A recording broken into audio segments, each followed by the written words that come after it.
Hello students, मैं Vibha Yadav government girls senior secondary school Bhiwani से। बेटा, जैसा कि हम पहले देख चुके हैं कि हमने शुरू किया था रिप्रोडक्टिव हेल्थ, और रिप्रोडक्टिव हेल्थ में हमने डिस्कस किया था व्हाट इज रिप्रोडक्टिव हेल्थ, उसके बारे में हमने डिस्कस कर लिया था, आप समझ गए हैं। और हमने लास्ट जो टॉपिक किया था इस चैप्टर में वो किया था पॉपुलेशन एक्सप्लोजन। इसका मीनिंग हमने जान लिया था और हमने थोड़ी सी इंट्रोडक्शन कर ली थी कि how population can be controlled, ये हम पढ़ चुके थे। मींस इंट्रोडक्शन हमने इसकी दे दी थी कि how population can be controlled. तो उसी को अब हम आगे शुरू करते हैं। हमने सिर्फ ये डिस्कस किया था कि पॉपुलेशन को कंट्रोल करने के लिए we are having some contraceptive devices. आज का अपना टॉपिक यही रहेगा कि how population can be controlled and we will discuss the different contraceptive devices. तो बेटा हम शुरू करते हैं। Contraceptive means which are used for planning our family. Means if a couple is there and they want that their children should have a gap of 2 years or 3 years, then how it can be maintained? It is done with the help of different contraceptive devices. Now we are starting up with the different ways of contraception, जिसे हम कहते हैं, अगर हम हिंदी में देखें तो गर्भ निरोध के तरीके। मीन्स जब हम नहीं चाहते या जब कोई पेयर नहीं चाहता कि इंडिविजुअल का यंग वन का बर्थ हो, तो कैसे उसको कंट्रोल किया जा सकता है, इसमें हम ये पढ़ेंगे। तो पहला जो तरीका है वो है नेचुरल मेथड। नेचुरल जैसे नाम से समझ में आ रहा है, नेचुरल मीन्स जो अपने आप नेचर में जिस तरीके से एग्जिस्ट कर रहा है उसी तरीके से हम उसको यूज कर पाए। किसके लिए? For spacing the gap between the children. पहला जो नेचुरल मेथड है वो है periodic abstinence. Periodic abstinence means period means which repeats after a duration of time या interval of time, it is called as periodic. Abstinence means परहेज। अब बेटा third chapter में ह्यूमन रिप्रोडक्शन में आपने पढ़ा था ovulation. What we have discussed? Ovulation. बेटा what is ovulation? Ovulation means the release of egg from the Graafian follicle। Developing follicle से एग का रिलीज होना, it is known as ovulation. Then we know that this ovum, we can say ovum or secondary oocyte, it is a cell and every cell has a definite lifespan. Every cell has a definite lifespan.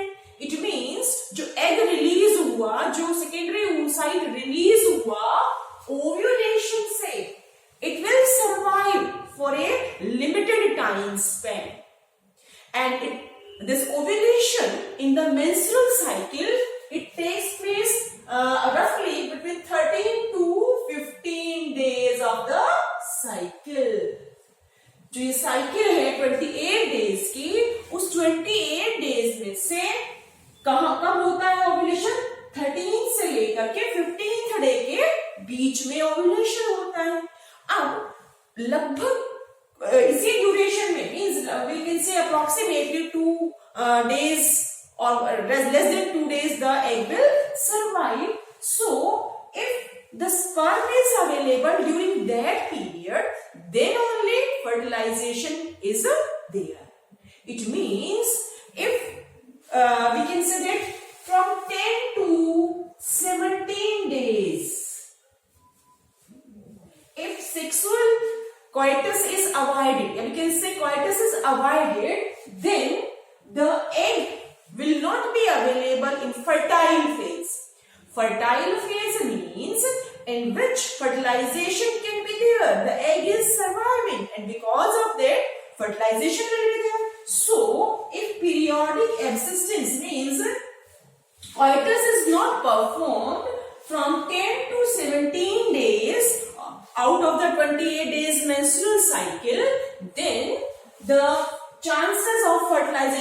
not be there.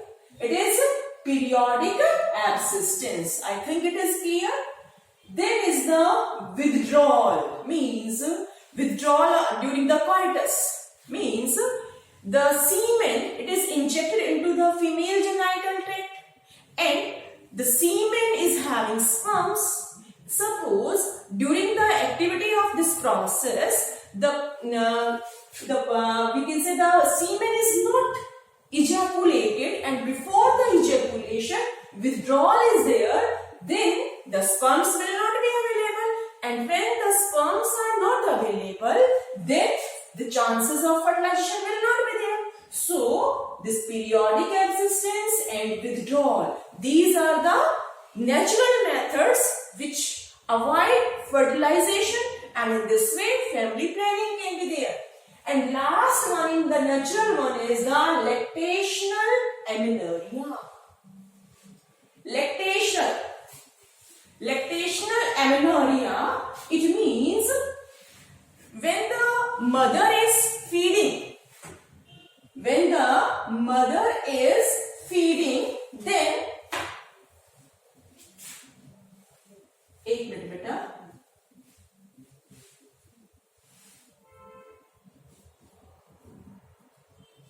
lactational amenorrhea. What is the meaning of this lactational amenorrhea? Lactational amenorrhea means when the mother is feeding the young one. जब mother young one को feed कर रही है, then menstrual cycle stops. Means lactation means feeding the young one. Lactation means feeding the young one. When the young one is feeding, then what happens? Due to excessive intensive lactation, the menstrual cycle is not performed. The menstrual cycle stops. The duration of this lactational amenorrhea is approximately 6 months, but it is variable. So during this phase, intense feeding of the young one is there, then the menstrual cycle stops. And when the menstrual cycle stops, then we can say ovum or egg or secondary oocyte, it will not be produced. And when the ovum or secondary oocyte is not produced, then what will happen? Fertilization cannot take place. So these are the natural methods of what we can say contraception. लेकिन ये जो natural methods है, इनमें जो success rate है, it is very much less. It is by chance. Means we are not knowing whether the menstrual cycle has started in a female or not. It can't be observed. It will start. We may not know. So there are problems in the success rate of the contraception by means of natural methods. So some artificial methods of contraceptions, therefore they are used because the success rate of the artificial ways, it is more as compared to the natural method. Although natural methods have no side effects. Natural methods का कोई side effect नहीं होता, लेकिन इसकी जो success rate है वो कम है. तो तीनों आप ध्यान रखेंगे, समझ में आ गए होंगे. अब हम चलते हैं बैरियर्स. आर्टिफिशियल वे. बैरियर मीन्स अवरोधक. अवरोधक का मतलब हुआ दो चीजें हैं जो उनको आपस में मिलने से रोके.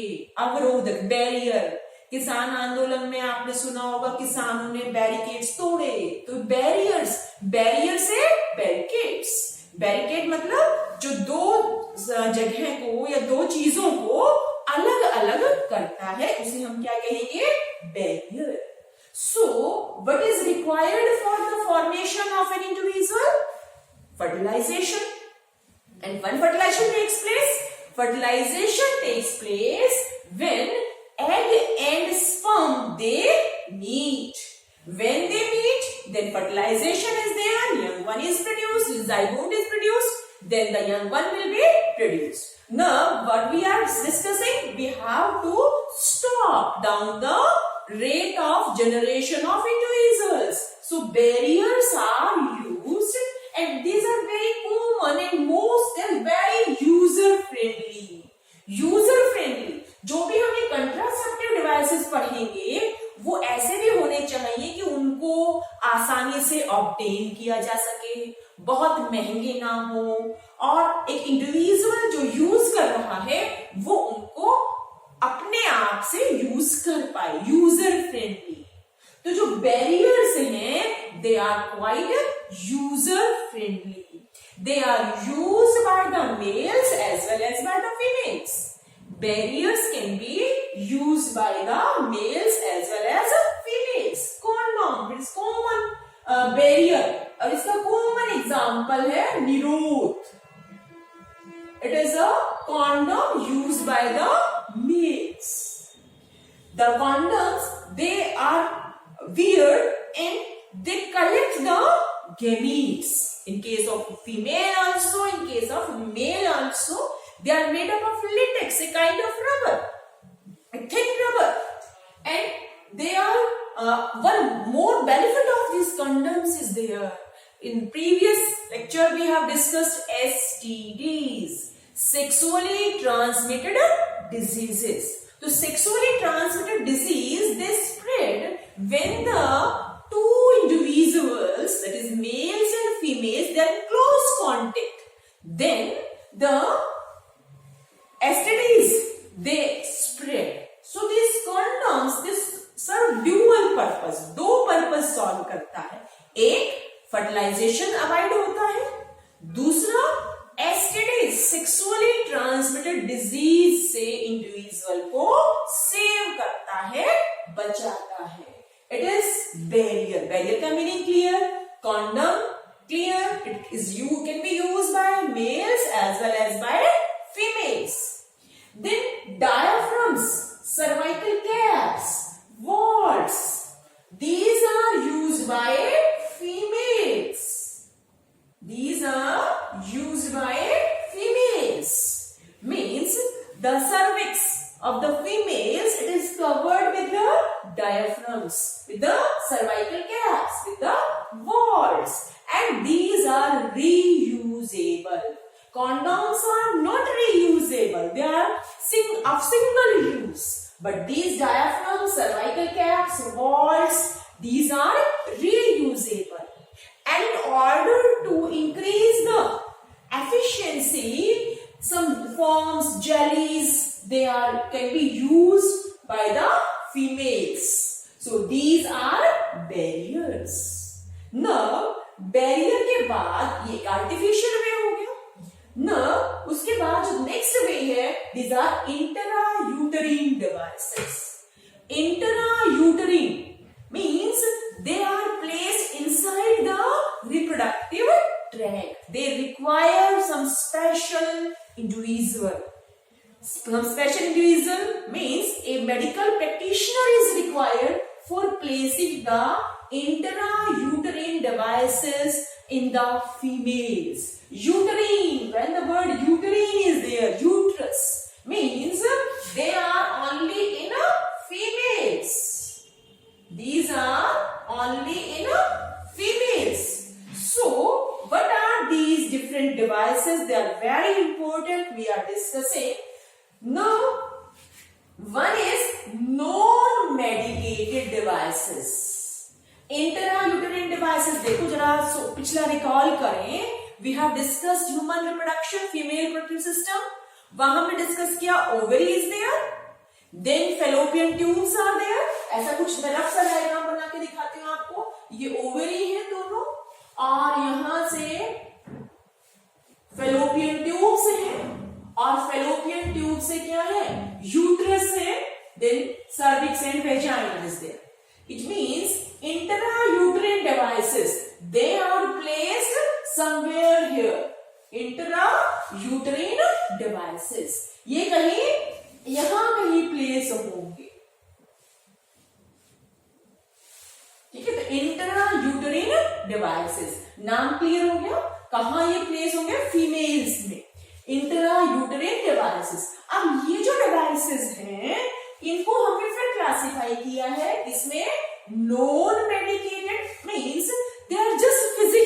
structures made up of some kind of plastic, and they are inserted. They are called as non-medicated, means they are not releasing anything. For example is lips loops. उसके बाद जो next intrauterine device है, it is the copper releasing. बहुत common है, copper T का नाम सभी ने सुना होगा, कॉपर 7, मल्टीलोड 375. तो ये क्या है? These are copper releasing intrauterine devices. तो कॉपर क्या करता है? कॉपर जो है वो स्पर्म की मोटिलिटी को, उसकी जो मोबिलिटी है उसको स्लो डाउन करता है. जो सर्विक्स है, जो फीमेल जेनिटल ट्रैक्ट का पार्ट है, उसको होस्टाइल बनाता है. किसके लिए? स्पर्म्स के लिए. स्पर्म्स वो फेगोसिटाइज कर दे. ये सारे काम किसके हैं? कॉपर आयंस के. और ऐसे ही hormone releasing intrauterine devices. Hormones are embed, we can say some is प्रोजेस्टेट. प्रोजेस्टेट ये क्या है? ट्रेड नेम है. LNG20 is a trade name of the intrauterine devices which are releasing hormones. तो हार्मोन रिलीजिंग जो इंट्रायूटेरिन डिवाइसेस हैं, ये devices भी क्या करेंगे? स्पर्म के काउंट को, मींस स्पर्म की मोबिलिटी को डिक्रीज करेंगे. जो यूट्रस है उसको बनाएंगे ऐसा कि वो इम्प्लांटेशन ना हो पाए उसमें. ये सब वर्ग किसके हो गए? हार्मोन रिलीजिंग डिवाइसेस के. जो हार्मोन्स रिलीज होते हैं वो हार्मोन्स क्या कर रहे हैं? वो हार्मोन्स जो रिप्रोडक्टिव सिस्टम है उसको ऐसा बना रहे हैं कि उसमें इम्प्लांटेशन ना हो. जो सर्विक्स है उसकी पीएच को चेंज कर रहे हैं. उसका बेनिफिट क्या होगा? कि जो स्पर्म्स हैं, जो रिलीज हो गए स्पर्म्स, उन स्पर्म्स की मोबिलिटी कम हो जाएगी, वो फेगोसिटाइज हो जाएंगे. तो ये हो गए इंट्रायूटेरिन डिवाइसेस. तो 3 हो गए. अब चौथा जो वे है वो बहुत कॉमन है, जो आपने सुना भी होगा, pills, oral pills. We call them as oral. Oral means through mouth. जो माउथ से पिल्स ली जाती हैं, बहुत कॉमन एग्जांपल है Saheli. Saheli is a kind of non steroid pill. Saheli it is a kind of non steroidal pill. These are made up of some hormones, either single or combinations. जैसे प्रोजेस्टेरोजन and oestrogen के जो combinations हैं, उनकी ये pills बनी होती हैं. And they affect the formation of the egg. वो एग की फॉर्मेशन को इफेक्ट करती है, स्टॉप करती हैं. They are oral pills. ना ये जो ओरल पिल्स हैं, they are taken throughout the non menstrual period. Means we are saying that the menstrual cycle, जो मेंस्ट्रुअल साइकिल है वो 28 डेज की है. Menstrual cycle is of 28 days. अब 28 डेज में हम ये माने कि रफली 5 to 7 days they are for menstruation. So these oral pills are taken. The Sahelin pill is taken regularly for 21 days. और जो 7 days हैं उसमें जो menstrual flow है उस ड्यूरेशन में इसको नहीं लिया जाता. दूसरी साइकिल जब स्टार्ट होगी तो रेगुलरली 21 days वो यूज की जाएंगी. अब ये जो पिल्स हैं दे या और जो हम ये इंट्रायूटेरिन डिवाइसेस हैं, ये पॉपुलेशन को तो कंट्रोल कर रहे हैं. They are affecting the user also. Nausea है, वॉमिटिंग है, इरेगुलर ब्लीडिंग है, गेन ऑफ वेट है. All these are the ill effects of using these contraceptive devices.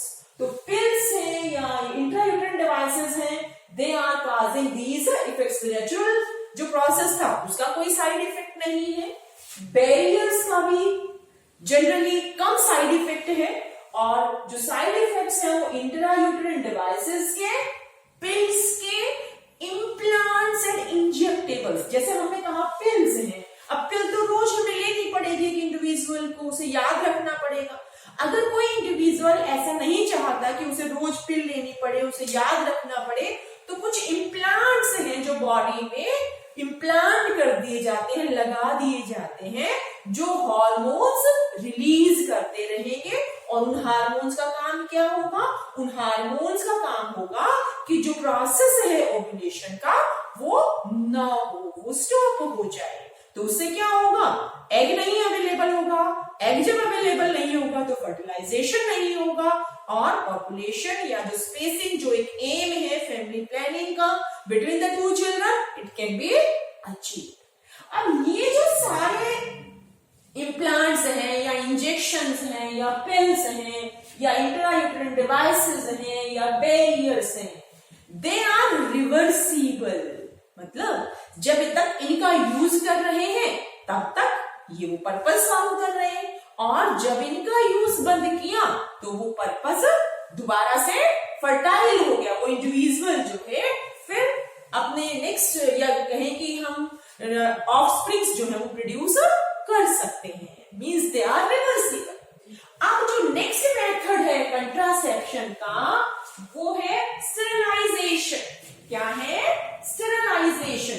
ये स्टेरिलाइजेशन जो है वो इन जो अब तक हमने मेथड्स डिस्कस किए हैं इनसे कुछ डिफरेंट है स्टेरिलाइजेशन, लेकिन बहुत कॉमन है, इट इज वेरी कॉमन। तो क्या है नेक्स्ट जो हम डिस्कस कर रहे हैं? कंट्रासेप्शन का ही fifth way, it is sterilization. Sterilization, sterilization. देखो एक वर्ड है fertile. Fertile means the individual can produce the young ones. Fertile, the individual can produce young one, it is called as fertile. And opposite of fertile is sterile. Sterile means the young one is not able to produce young ones, it is called as, what is this? Sterilization is of two types. One is vasectomy. Vasectomy. And another is tubectomy. Vasectomy and tubectomy. अब देखो आप third chapter पढ़ चुके हो human reproduction में, याद रखने का तरीका बता रही हूं साथ साथ। वहां आपने डक्ट्स पढ़ा था। Vas deferens is a duct which is carrying the sperms from the testis. Now if this vas deferens, ऐसा कुछ ध्यान होगा ना आपको, ये टेस्टिस थी और यहां से आप कुछ ऐसे बना रहे थे, इट इज वास डिफरेंस। ये क्या है? वास डिफरेंस है। This vas deferens, it is the pathway for the what? Sperms from the testis. Testis से जो स्पर्म्स प्रोड्यूस हो रहे हैं वो इस वास डिफरेंस के थ्रू कैरी हो रहे हैं। तो इस वास डिफरेंस को अगर कट कर दिया जाए, कट कर दिया तो क्या किया? कट कर दिया और उसको बांध दिया, इट इज कट। अब देखिए कट कर दिया तो एक ब्लॉकेज हो गया।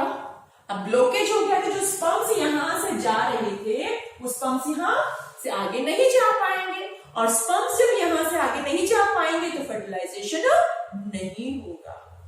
अब ये तो वासेक्टोमी, तो B vasectomy, B vas deferens. ध्यान रह जाएगा किसमें? वास डिफरेंस मेल्स में है। वास डिफरेंस मेल्स में है तो वासेक्टोमी किसमें हो गई? मेल्स में। अब हम आते हैं ट्यूबेक्टोमी, फेलोपियन ट्यूब्स। ये देखो these are fallopian tubes, fallopian tubes. Now these fallopian fallopian tubes, ये फेलोपियन ट्यूब्स क्या होंगे, कट करके टाई कर दे तो सेम वही काम हो जाएगा कि जो ओवेरी है, ओवेरी से एग जो है वो फर्टिलाइजेशन के लिए अवेलेबल नहीं होगा। और जब एग फर्टिलाइजेशन के लिए अवेलेबल नहीं होगा तो अपने आप हमारा एम अचीव हो गया, और एम क्या था, fertilization should not be there. Is it clear? These are the two ways of sterilization. So how sterilization is different from barrier and IUDs? IUD means intrauterine devices. उनसे ये कैसे डिफरेंट है, क्लियर हो गया? यहाँ जो रिवर्सिबिलिटी है उसमें फंक्शनल होने के चांसेस बहुत कम हैं, जबकि जो नेचुरल मेथड में तो कोई साइड इफेक्ट है ही नहीं। जो बैरियर है, आईयूडीज हैं, जो पिल्स हैं, वो क्या है, इजीली रिवर्सिबल हैं, दे आर यूजर फ्रेंडली। जबकि स्टेरिलाइजेशन जो है it is carried out with the help of some medical practitioner like IUDs. तो बेटा हमने ये पढ़ा क्या, different ways by means of which we can say that population can be controlled. These are the different intrauterine devices. अब देखो एक और जो प्रोसेस है, हालांकि उसका एम ये नहीं है कि पॉपुलेशन को कंट्रोल किया जाए, लेकिन उससे भी पॉपुलेशन कंट्रोल हो रही है, वो इनका पार्ट नहीं है, लेकिन एक अलग टेक्निक है जिसकी हेल्प से पॉपुलेशन कंट्रोल हो रही है। उसका एम पॉपुलेशन को कंट्रोल करना नहीं है। It is MTP. What is it? MTP, but it is medical termination of pregnancy. Medical termination of pregnancy. Medical termination of pregnancy. The purpose of this MTP, इस MTP का purpose क्या है? MTP का purpose है, if an individual is abnormal, then that individual, that young one should not be a burden to the parents and to society. So it should be aborted, but it is misused. हमने पिछली बार भी पढ़ा था कि amniocentesis जो technique है उसका एक अब्यूज हो रहा है। क्या? जो मेल फीटस है, if it is male then it is okay, it will survive, otherwise if it is female then MTP is done. Now this MTP it is something against our society, against our ethics, against our emotions, but it is legalized in 1971.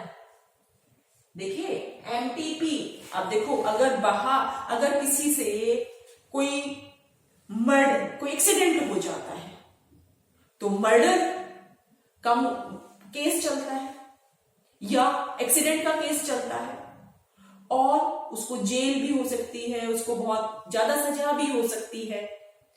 और ये MTP क्या है? It is also same, भाई birth से पहले ही किसी को मार देना। What is it?